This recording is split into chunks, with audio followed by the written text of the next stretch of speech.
মাত্র ৫টি রুলস শিখে কিভাবে সাবস্টিটিউশন টেবিলে ৫-এ ৫ পাওয়া যায় সেই টেকনিকটাই তোমাদেরকে আজকে আমি দেখাবো। স্টেপ 1 এ প্রথমে তোমাকে খুঁজে বের করতে হবে সাবজেক্ট আছে কোনটা। তোমরা অবশ্যই জানো ৩টা পার্ট থাকে আমাদের এখানে। প্রথমেই আমরা এই পাশ থেকে সাবজেক্ট কোনটা আছে সেটা খুঁজে বের করব। যেমন হি থাকতে পারে, শি থাকতে পারে, তারপর থাকতে পারে অনেস্টি, এভরিবডি, বাংলাদেশ, আ গুড স্টুডেন্ট। যেই বিষয় নিয়েই আসুক না কেন সেইখান থেকে আমরা প্রথমে সাবজেক্টটা খুঁজে বের করব। অর্থাৎ প্রথমে বুঝবো কে অথবা কি কাজটি করছে। এরপর স্টেপ 2 এ আমরা ভার্ব খুঁজব, যেখানে ভার্ব হিসেবে থাকতে পারে auxiliary verb is, are, was, were. এরপর মেন ভার্ব হিসেবে থাকতে পারে goes, works, helps, plays, is called অথবা ওয়াজ বর্ন। তাহলে দ্বিতীয় স্টেপে আমরা কি করব, সাবজেক্টের সঙ্গে ভার্বের মিল আছে কিনা সেইটা দেখব।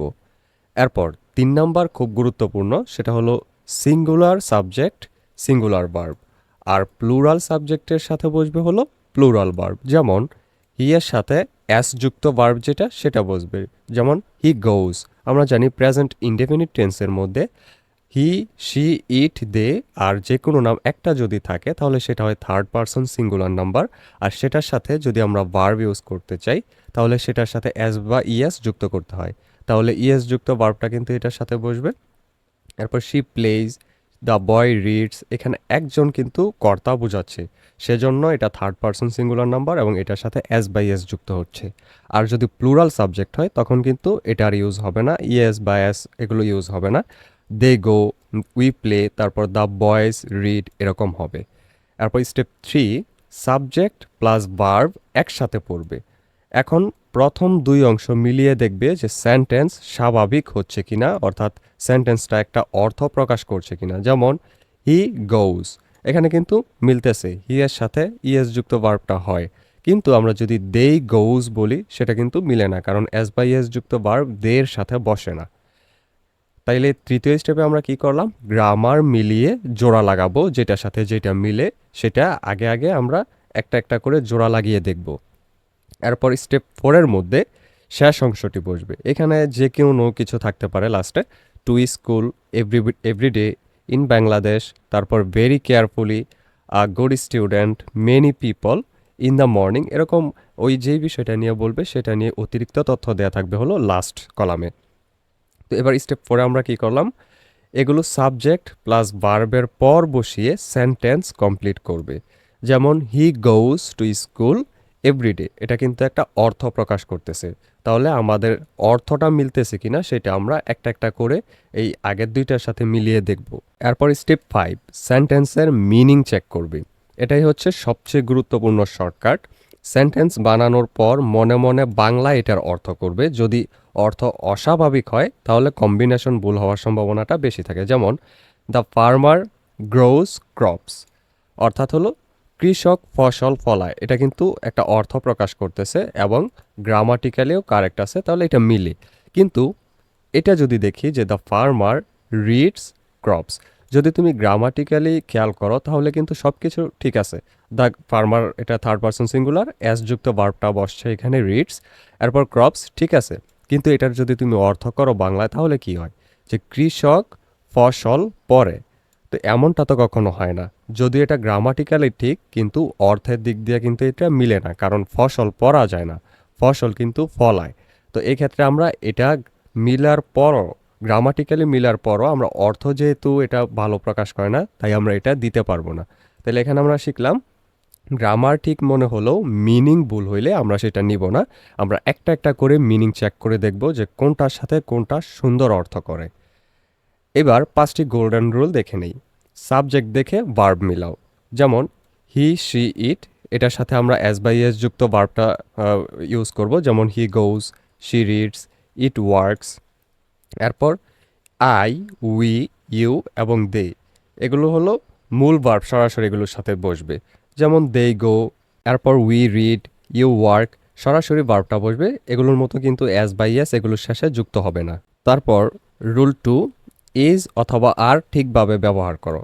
যেমন আইএস, ইজ, এখানে কিন্তু এস যুক্ত ভার্ব। আমি এর আগেও বারবার বলেছি যে এস যুক্ত ভার্ব যেগুলো থাকবে সেগুলো কিন্তু থার্ড পারসন সিঙ্গুলারের সাথে বসে। থার্ড পারসন সিঙ্গুলার কি, হি, শি, ইট এবং যে কোনো নাম একটা যদি বোঝায় তাহলে সেটাই কিন্তু থার্ড পারসন সিঙ্গুলার হয়। তো এইবার দেখো হি, শি, তারপর দ্য বয় একজন ছেলে বোঝাচ্ছে, তো এটাও কিন্তু থার্ড পারসন সিঙ্গুলার। এই সব থার্ড পারসন সিঙ্গুলারের সাথে এস যুক্ত ভার্বটা বসবে, তাহলে ইসটা কিন্তু এগুলোর সাথে বসে।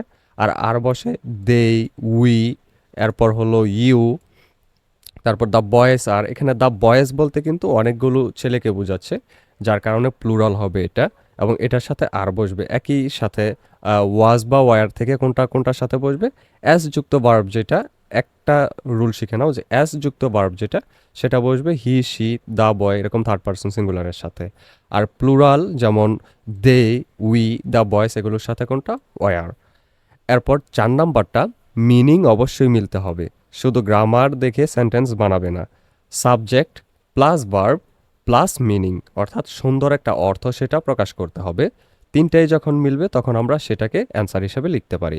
এরপর 5 নাম্বারে ক্যাপিটাল লেটার এবং ফুল স্টপ ভুলবে না কিন্তু, কারণ প্রতিটি সেন্টেন্স ক্যাপিটাল লেটার দিয়ে শুরু হয় এবং ফুল স্টপ দিয়ে কিন্তু শেষ হয়। যেমন হি গোজ টু স্কুল, এবার তুমি যদি বাক্যটা শুরু করতে গিয়ে খাতার মধ্যে লিখো পরীক্ষায় যে হি গোজ টু স্কুল, এখানে এসটা দিয়েছো তুমি ছোট হাতের অক্ষর, তাহলে কিন্তু সেটা ভুল হবে, কারণ আমরা সবাই জানি প্রথম অক্ষর বড় হাতের শুরু হয়, তাই প্রতিটি বাক্যের প্রথম অক্ষর তুমি বড় হাতের লিখবে।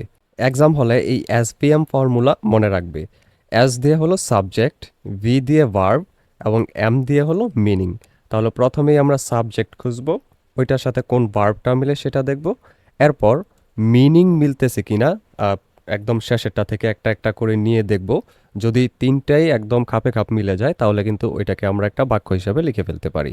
তাহলে প্রথমে দেখবে কে কাজটা করতেছে, দ্বিতীয়ত কি করতেছে, তৃতীয়ত কি অথবা কোথায় অথবা কখন। যেমন দ্য স্টুডেন্টস রিড বুকস, এখানে কে বইটা পড়তেছে, দ্য স্টুডেন্টস। কি করতেছে, রিড অর্থাৎ পড়তেছে, এরপর কি অর্থাৎ কি পড়তেছে, সেটা হলো বুকস বই পড়তেছে। তাহলে আমরা যদি একটা একটা করে প্রশ্ন করি প্রথম থেকে যে কে, তারপর এই যে কে পাইলাম, কে কি করতেছে এটাও পাইলাম, এবং কি করতেছে, কি ওইটা করতেছে, যেমন রিড পড়তেছে, তাহলে কিটা পড়তেছে, সে সে বই পড়তেছে। এরকমভাবে তিনটা ধাপে কিন্তু আমরা একটা বাক্য সলভ করতে পারি। যদি কোন অংশ কোনটার সাথে যাবে বুঝতে না পারো তাহলে এই 4টা প্রশ্ন করবে, কে কাজটি করছে, তার সঙ্গে কোন ভার্ব বসবে, ভার্বের পর কি বসলে অর্থপূর্ণ হবে, তারপর পুরো সেন্টেন্সের অর্থ ঠিক আছে কিনা। এই 4টা করলে বেশিরভাগ সাবস্টিটিউশন টেবিল সলভ করা যাবে। এবার এক্সাম হলের সুপার শর্টকাট, সব সাবজেক্টগুলো তুমি পড়ে ফেলবে টেবিলটা পাওয়ার পরেই হাতে, এরপর সবগুলো ভার্ব পড়ে ফেলবে, এরপর সিঙ্গুলার এবং প্লুরাল ভার্ব কোনগুলো সেগুলো আলাদা আলাদা করে চিহ্নিত করে ফেলবে মাথায় নিজে মনে মনে, এরপর মিনিং অনুযায়ী পেয়ার করবে। যেমন হিয়ের সাথে এস যুক্ত ভার্বটা বসবে, এবং ওইখানে যদি উই থাকে সেখানে এস সারা ভার্ব যেগুলো সেগুলো বসবে। এগুলো মনে মনে তুমি সেগুলো জোড়া জোড়া করে ফেলবে। এরপর subject plus verb plus remaining part বসাবে। এরপর টেন্স চেক করবে, capital letter plus full stop এগুলো চেক করবে, অর্থাৎ প্রথম শুরু করতে গিয়ে বড় হাতের অক্ষর লিখবে। মনে রাখবে grammar plus meaning equal correct sentence, তার মানে গ্রামারটা ঠিক থাকতে হবে এবং সেটার অর্থটাও ঠিক থাকতে হবে, তাহলে কিন্তু আমাদের একটা কারেক্ট সেন্টেন্স হয়ে যাবে। এবং এখানে তুমি 5টা কারেক্ট সেন্টেন্স লিখতে পারলেই কিন্তু 5-এ 5 দিয়ে ফেলবে। এবার তোমাদেরকে এখন যে রুলসগুলো পড়ালাম সেইটার ভিত্তিতে ঢাকা বোর্ড 2024-এ যে কোয়েশ্চেনটা আসছিল সেই কোয়েশ্চেনটা চলো সলভ করে দেখাই। এখানে প্রথমেই আমরা এই পাশে যেটা আছে সাবজেক্টটা সেটা দেখব, গুড হেলথ। এইবার গুড হেলথ এটার সাথে কোন ভার্বটা বসে একটা একটা করে আমরা মিলেব। দেখো good health does not mean হতে পারে, এরপর গুড হেলথ মেক্স এটাও হতে পারে, গুড হেলথ লিডস এটাও হতে পারে, তারপর শুড হ্যাভ এটা মিলে না, তারপর প্লেস এটাও হতে পারে। বাট পরবর্তীতে আমরা একটা একটা করে যখন নিব, a vital role in attaining this wealth এটা হতে পারে না, the soundness of both body and mind এটা হতে পারে, মানে শরীর এবং মনের সুস্থতা। এরপর our life happy and enjoyable আমাদের জীবনকে সুখী এবং আনন্দময় করে তোলা, এটা অর্থ হইতে পারে। এরপর অ্যান আনহ্যাপি লাইফ, একটি অসুখী জীবন, এটা তো গুড হেলথ বা সুস্বাস্থ্যের সাথে হতে পারে না। তারপর গুড হেলথ, এখানেও গুড হেলথ, এখানেও গুড হেলথ, এটা হতে পারে না। তাহলে প্রথম এটা এবং এটা থেকে যে কোনো একটা হতে পারে। তো আমরা দেখি গুড হেলথ, তারপর আমরা এখান থেকে যদি মেক্স নেই, তাহলে good health makes our life happy and enjoyable. এটা কিন্তু একটা অর্থবোধক বাক্য তৈরি করে যে সুস্বাস্থ্য বানায় আমাদের জীবনকে সুখী এবং আনন্দময়। তাহলে একটা আমরা মিলিয়ে ফেললাম। এবার দ্বিতীয়টা দেখি, বাল্কি বডি অর্থাৎ মোটা শরীর, এটা ডাজ নট মিন, এটা হতে পারে। ধরলাম এটা হবে, এটা ধরে যদি আমরা একটা একটা করে মিলাই, ডাজ নট মিন মানে এই মোটা শরীর বলতেই বুঝায় না a vital role in attaining this, এটা হতে পারে না। The soundness of both body and mind, এটাও হতে পারে না। এটা তো আমরা ইউজ করেই ফেললাম। অ্যান আনহ্যাপি লাইফ, একটা অসুখী জীবন, এটাও না। এরপর গুড হেলথ, এটা হতে পারে। যেহেতু এখানে নেগেটিভ না বোধক একটা বাক্য আছে, তাহলে এখানে আমাদের একটা পজিটিভ বাক্য লাগবে। তো এই মোটা শরীর মানেই ডাজ নট মিন, এটা মানে বুঝায় না গুড হেলথ, মানে মোটা শরীর মানেই সুস্বাস্থ্য, এটা কিন্তু বুঝায় না। তাহলে দ্বিতীয় আমরা আরেকটা বাক্য মিলিয়ে ফেললাম। এরপর সি নাম্বারটা দেখি, to be a healthy man one, মানে একজন সুস্থ মানুষ হতে গেলে একজনের কিছু একটা করতে হবে। এবার আমরা দেখি কি করতে হবে। এই দুইটা তো আমরা দিয়ে ফেললাম। এখান থেকে লিডস হতে পারে, না এটা হবে না, লিডস হতে পারে না। শুড হ্যাভ প্লেস, এখানে বলছে to be an healthy man one should have, এটা হতে পারে। ওয়ানের পর শুড হ্যাভ হওয়ার একটা চান্স অনেক বেশি থাকে। তাহলে to be a healthy man one should have, এরপর কি দিতে পারি এখান থেকে, one should have the soundness, এটা হতে পারে the soundness of both body and mind, অর্থাৎ শরীরের এবং মনের উভয়টার একটা সুস্থতা।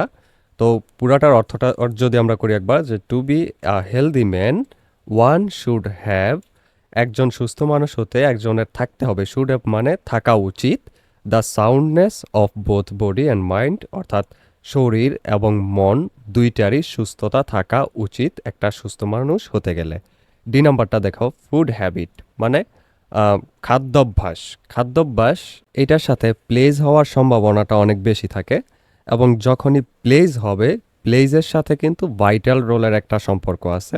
তো এক্ষেত্রে food habit plays a vital role in attaining this wealth, অর্থাৎ খাদ্যাভ্যাস এই স্বাস্থ্যটা এখানে ওয়েলথ বলতে স্বাস্থ্যকে বোঝানো হয়েছে, বা এই সম্পদটা, স্বাস্থ্য নামক এই সম্পদটাকে অ্যাটেইনিং অর্জন করতে আ ভাইটাল রোল, একটা গুরুত্বপূর্ণ ভূমিকা পালন করে। প্লে মানে এখানে পালন করা। তাহলে এটাও হয়ে গেল। এরপর শেষেরটা দেখি, অ্যান আনহেলদি ম্যান, একজন অসুস্থ ব্যক্তি। এইবার আরেকটা তো আমাদের রয়েছেই, লিডস অ্যান আনহ্যাপি লাইফ, অর্থাৎ একজন অসুস্থ ব্যক্তি একটি অসুখী জীবন যাপন করে। লিড মানে যাপন করা, আনহ্যাপি লাইফ মানে অসুখী জীবন যাপন করে। এইবার আমরা যে রুলসগুলো পড়ছিলাম সেইটা দিয়ে যদি একটা দেখি, যেমন গুড হেলথ, এটা হলো কে কাজটি করে, গুড হেলথ এখানে কাজ করতেছে এই জায়গায়। এইবার কি করে, মেক্স বানায়। এবার কি বানায়, তাহলে দেখি hour life happy and enjoyable, এটা মিলতেছে যে সুস্বাস্থ্য বানায় আমাদের জীবন সুখী এবং আনন্দময়। তাহলে প্রথম থেকে আবার দেখি কি জিনিসটা, গুড হেলথ, এটা কি করে প্রশ্ন করলাম, এটা বানায় মেক্স, কি বানায়, hour life happy and enjoyable, আমাদের জীবনকে সুখী এবং আনন্দময়। এরকমভাবে একটা একটা করে প্রশ্ন করে কিন্তু আমরা পুরোটা সলভ করে ফেললাম। পরবর্তী ভিডিওগুলোতে আমরা step by step Rajshahi board 2024 এরকম অন্যান্য আরও অনেক বোর্ড সলভ করব। সেই ভিডিওগুলো পেতে হলে অবশ্যই চ্যানেলটিকে সাবস্ক্রাইব করে রেখো, এবং আজকে তোমাদেরকে যা পড়ালাম সেগুলো কিন্তু আমাদের ওয়েবসাইটে দেয়া আছে। তোমরা চাইলে সরাসরি ওয়েবসাইটে ঢুকে এই রুলসগুলো দেখে নিতে পারো। প্লাস এখানে যেই প্র্যাকটিসটা আমরা করালাম সেটাও কিন্তু দেওয়া আছে। তোমরা চাইলে সেটাও দেখে নিতে পারো। ডেসক্রিপশনে এবং পিন কমেন্টে লিংক দেওয়া আছে। সেখানে ক্লিক করলেই তোমরা সেটা দেখতে পারবে।